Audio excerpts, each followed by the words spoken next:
So in this week's Torah portion of Re'eh, I think anyone who reads the text and has been reading, the Bible until this point, one of the most apparent things is it suddenly occurs to us that Jerusalem doesn't appear in the Bible, in the 5 books of Moses, right? The Chumash. And perhaps up until this week's Torah portion, we wouldn't have really thought about it because we think, when the time is right, it'll be mentioned. But in this week's Torah portion in Re'eh, Moshe, as part of giving his speech, he mentions close to 10 times, that the different offerings and sacrifices we're going to be giving at the place which God will choose. B'makom asher yivchar.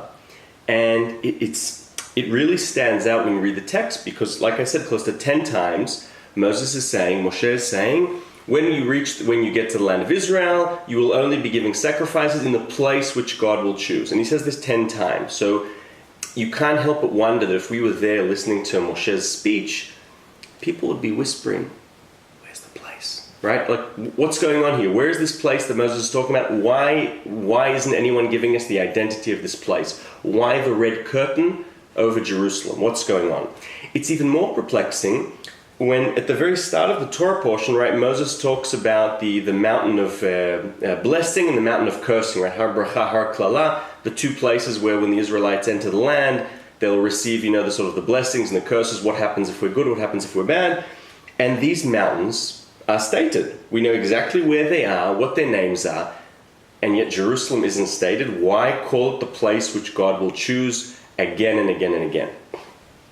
In fact, it's even more perplexing when we think that from the very beginning, Hashem has told the Israelites, I'm going to take you to the land of Israel, right? So there's no need for secrecy. If God has already said, I'm taking you to the land of Israel, all the nations are going to know you're going to be the people in the land of Israel.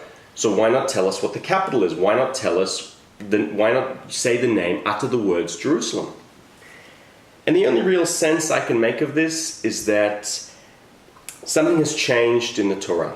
Something has happened, something very dramatic, and it has caused Jerusalem's ontological existence to be in danger. And I'll explain. I think one of the reasons why, if we go back to the sin, right, what was the worst sin the Israelites committed? Slandering the land of Israel, speaking bad words, right? The 12 spies that came back, and the vast majority of them had only bad stuff to say about the land. And I think the reason that was a worse sin than the golden calf, right, than idolatry, is because slanderous words changed the ontological existence of Israel.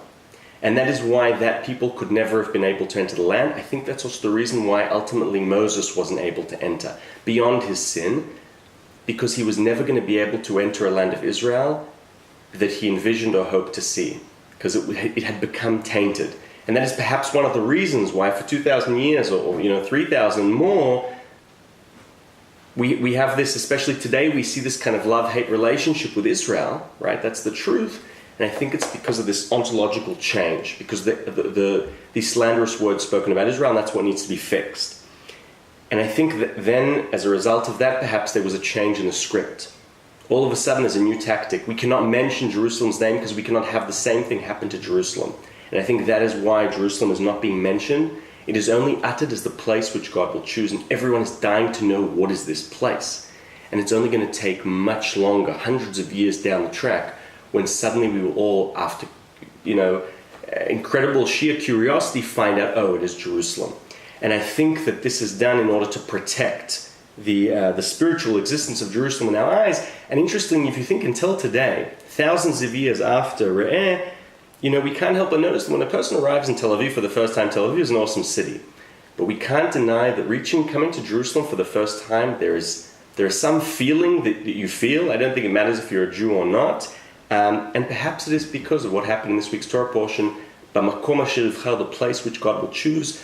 The name was not revealed until much later, hence saving the ontological existence of Jerusalem forever. Shabbat Shalom.